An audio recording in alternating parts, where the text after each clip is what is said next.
talk to you about two of my favorite things, Harry Potter and the story of God, not in that order.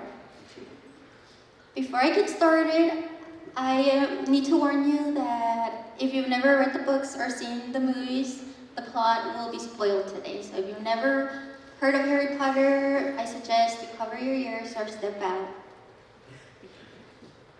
The story of Harry Potter takes place in the London, Englandish area. The wizarding world consists of witches and wizards which have magical abilities, and there is also regular, common, non-magical folk which are called muggles. And everyone in this room is an example of a muggle. Every story has an antagonist, and our bad guy is this handsome-looking fella named Tom Marvolo Riddle, or more commonly known as Lord Voldemort. Lord Voldemort is a bad guy. He is evil. He is trying to take over the wizarding world by torturing people and killing innocent people. And he even has some followers. But one day, Voldemort learns that there is a boy that will grow up to be a wise and strong wizard and will eventually defeat him. And that would be Harry Potter. So when Voldemort finds out about Harry Potter, he sets off on a mission to kill him. But little does he know that Harry Potter is so loved by his mom, Lily Potter. When Voldemort tries to kill baby Harry, Lily Potter casts herself between Voldemort and the killing curse that would kill Harry Potter. Unfortunately, Lily Potter dies, and now the way is clear for Voldemort to kill Harry. But Harry Potter survives.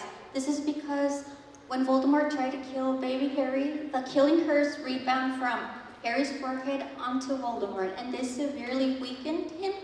We would not hear about him for many years, and this is how Harry Potter gets his famous lightning bolt-shaped scar.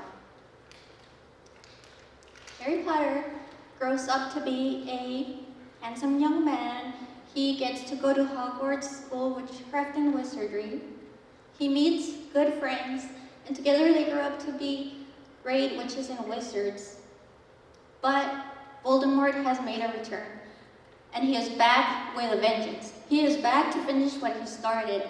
Throughout the story, he tries to kill Harry Potter many times, over and over again. If you know the story, you know that this book should have ended on book 1 and not 7 books after. Harry's life is just filled with tragedy after tragedy. And Harry and his friends eventually find out that there is a way to defeat Voldemort. But that way is by Harry Potter sacrificing himself. So Harry Potter must now go into the Forbidden Forest and face Voldemort and allow him to kill him. Now there is no backup plan, there is no parent left. Harry must now sacrifice himself for his friends in the wizarding community. And that's what he does. But of course the story doesn't end there, because Harry has the choice to come back to life and finish off what he started, and that's exactly what he does. He comes back and kills Lord Voldemort, and all is well in the wizarding community. So, why does Harry survive all these attacks? Time after time, he should have died, but he doesn't, he survives. And this is because of Lily Potter. Lily Potter sacrificed herself for Harry, and when she did this, her sacrifice and her love was so strong that it lived inside Harry Potter, and it protected him. So when his friends died, when his family died, and when his life was attempted at, he did not die because Lily's sacrifice lived in him to protect him. And I'm sure that by now you're all making the biblical connections, so let me just share a few of my favorite. Romans 8:10 through 11 says that the Spirit of Jesus lives in you. When you say yes to Jesus, the Spirit that raised Jesus from dead lives in you. Just like Lily's sacrifice lived in Harry Potter all those years to protect him.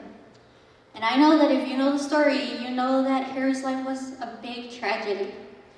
And when Lily died for Harry, she ultimately did something that Harry couldn't do for himself. She overcame all that tragedy, all that death for him.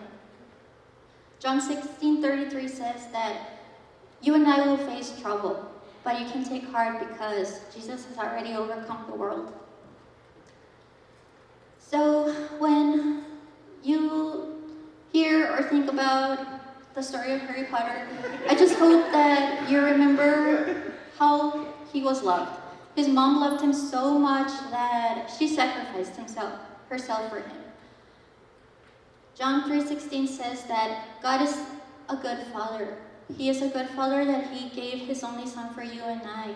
And just like Harry Potter was a great friend, he sacrificed himself for the wizarding community. And Jesus did the same for you and I. John 15:13 says that Jesus laid his life for his friends, which are you and I. And if you're just ever tempted to not believe this, if you ever feel alone, please remember the words of my friend Sirius Black. The ones that love us never really leave us. You can always find them in the mirror.